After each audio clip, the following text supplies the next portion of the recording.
Let's try drawing this cup with realistic light sources. Using reference photos, let's try to better understand light and shadow on a simple still life to make it more realistic. The panda last time was simple shapes. I want to work more in seeing light and shadow this week, so let's learn more about looking carefully at an object. Now, I've set up this page like we have in previous lessons with a 60% tone canvas and vine charcoal for the brush, smudge, and eraser.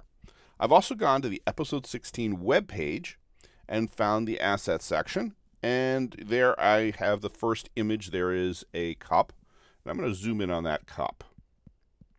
Let's take a look at some ideas of what's going on here with the light. You should always look at what you're drawing before you start something. So find where the areas are light and dark. We can see the basic light we're talked about over here on the right. A light source from the right illuminates that side, leaving the other side in shadow. Now this is a hollow object. It's an open cup. Those light and dark areas switch inside from outside, as we see here near the rim. Light on real objects is a bit more complex. On this cup, I have a second overhead light source. The cup is a translucent material, and light goes through, giving some areas illuminated, like this part on the upper left, where the light from the upper source is so strong on the inside, it's showing on the outside. Now, multiple light sources give us a more complex shadow. We have two shadows here, and they combine together to give us that small triangle of a dark shadow. And we actually have two very weak shadows that are around them. Now notice here, though, that there is a shadow also under the lip of the cup, but the entire top of the lip is lit. I'm going to start to rough out the shape of my cup. And so I'm going to just go back over here, and I'm going to change my proportions here so I got that straightened up, and we'll zoom in a bit on our canvas here. And I'm going to pick up an eraser to start this. Since we're in dark, it makes sense that we're going to rough out with the dark. I'm going to leave that probably around 50% for the opacity for now. And I'm going to bring down my size to start just to get some idea of the scale here. And so to draw the cup, we've got a cylinder. I'm just going to draw a straight line down here to make this a little easier. So I keep it aligned, which is just two ovals. And then I'll connect those two ovals. And don't worry too much right now that your cylinder doesn't look exactly like the photo. We'll get there. And I'm now going to bring up the size on my eraser. And I'm going to bring it up even more. Gently start to move this around. That's a little too much outside. And I can start to see where my light areas are. And I'm going to start to rough out those light areas to start with. I got one over here of a cast reflection here. So I'm going to pull that one in too. And of course, I got the one up on top here. So I got a bunch of them right there. And now I can just start to blend this up.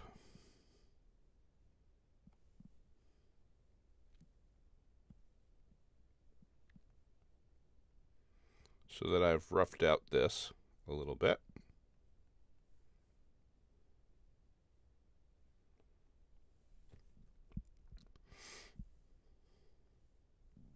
And you see already we're getting somewhere with this. And now I can go back in. I'm going to use my paintbrush. And I'm going to bring down my opacity. I don't need too big for this. Of course, it helps if you bring down the size. And I'm going to add in some dark in there to start blending that up. And we'll put a little bit more dark in here. Like that. And I can start blending those in. Now, you'll notice here in the middle, and I'm just going to do a downward stroke for this, there is a little bit of an area where we start the transition from the light to dark. And I'm going to make a line for that. And I've got that dark area down here. And now I can just start blending this up.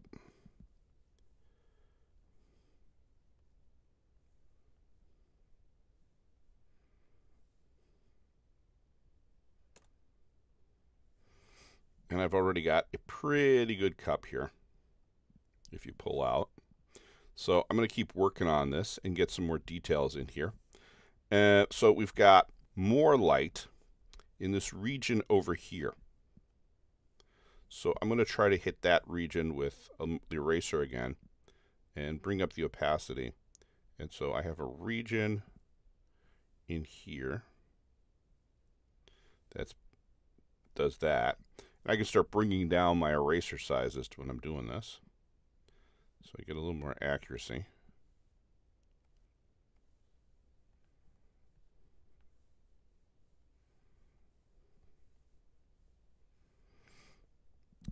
And I make a few marks like this to blend it all together with smudge.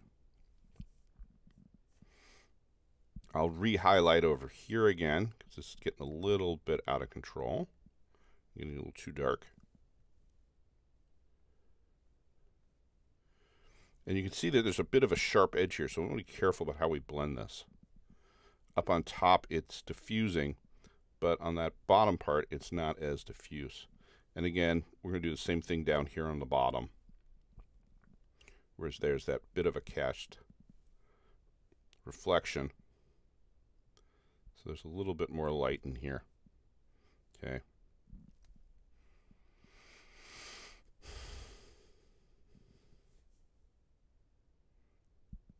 And I would keep doing that for all these. Now you're also going to be working on some details.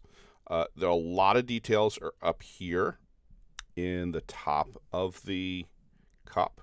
And again, I'm going to go to the eraser on this. I'm going to bring it way down. Probably about 2% should do it. And I'm just going to start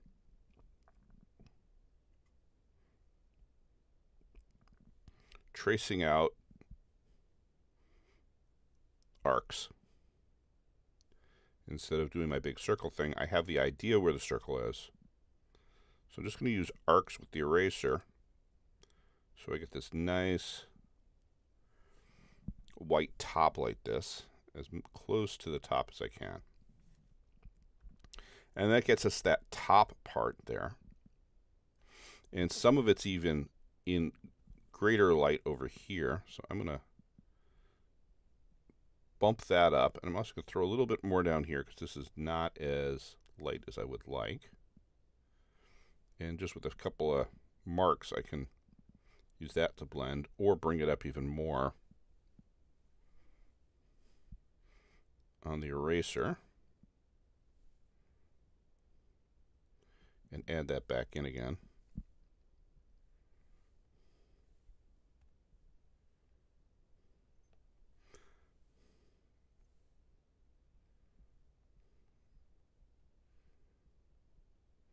Like that. You can see we're starting to pull up some of this light. We can see where the light is and where the light isn't. Now underneath this lip that was so white, I'm going to put in a darker, again probably about 2 or 3% here. I'm going to put in a darker shadow. So underneath here, you can start it by just tracing underneath the lip of the cup. But right around here, right where we got that transition between the shadow on the cylinder, we have a little bit more. So I'm just going to stroke in here with a very small stroke, some extra shadow in there. And then I'm going to use with a very small size blend. So I'm now going to go back into this, maybe a little bit bigger.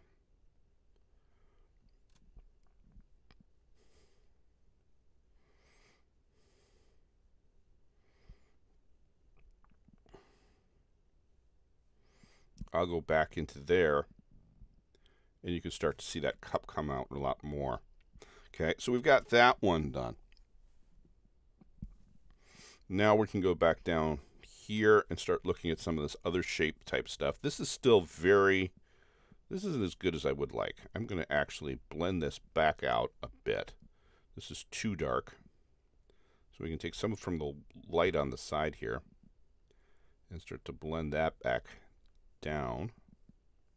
This is still a white cup. It's not a dark cup. It's not totally in the dark. So we start getting our gradient again. I'll just use long vertical strokes here to even that out, and then a couple more diagonals to get that feel. Okay. And now with that, I'm going to try to get that light back in here over again. So I'll go back to the eraser. 3% should be good. And I'm going to sketch that in a little bit. I don't have to do it completely because I'm going to blend it back out again anyway.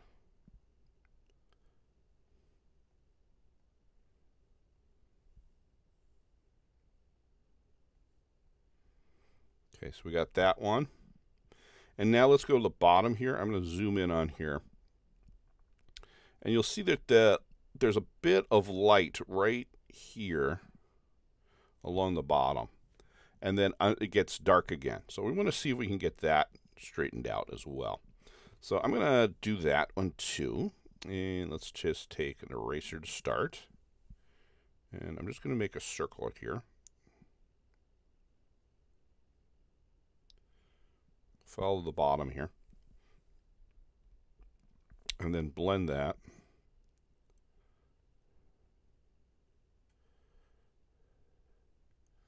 With what's above it. And then take the brush and go above it. And you're actually going to, while you're at it, you want to start to define that very bottom. You can see the total bottom where it meets the table actually has a dark shadow on it. So you're going to put a line in like that. You can even extend that line over here to sharpen it up a bit. And then drop opacity.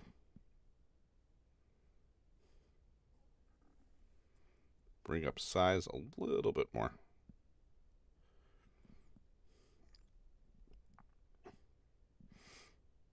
And this is the hollow foot of the cup is what's going on here. So we got that going on here.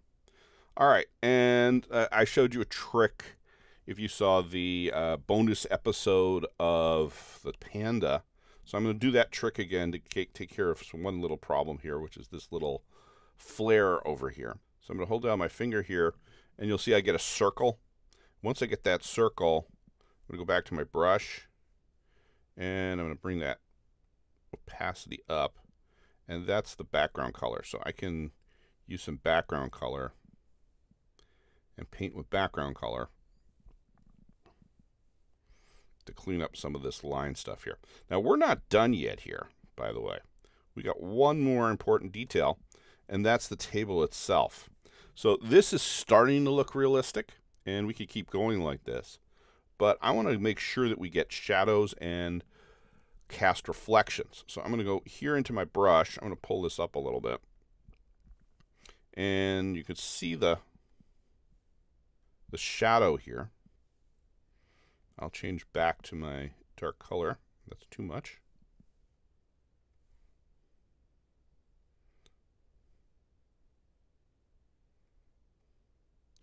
So we have a shadow here, and then we have less of a shadow. You can bring up your brush on this. That goes behind it like this.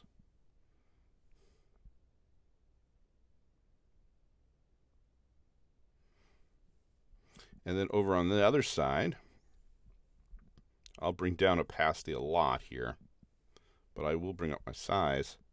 I have, and you can see it here, an area on the table which is a little lighter than the rest. So I'm going to pop that in there too, like that. Okay, and you've got yourself a cup. You can keep going like this and keep blending as you go along. The key here is to look at the light and shadow on the cup and the surfaces around it and draw that. Like in this case, it may not be as simple as it looks, so really look at those shadows. Your challenge here is to repeat this exercise with this cup. If you want to do more practice, there are 3 other images of the cup, which I varied a few things. Also, one word of encouragement. Don't worry if you end up with a distorted looking cup. I sort of have one here, for example. You're doing very good. We're concentrating on the light on this. Right now, there's a lot of stuff you don't know that will strengthen that form. Mine are off as well, and that's because I'm intentionally skipping some steps that would make them work a lot better. So until next time, stay creative.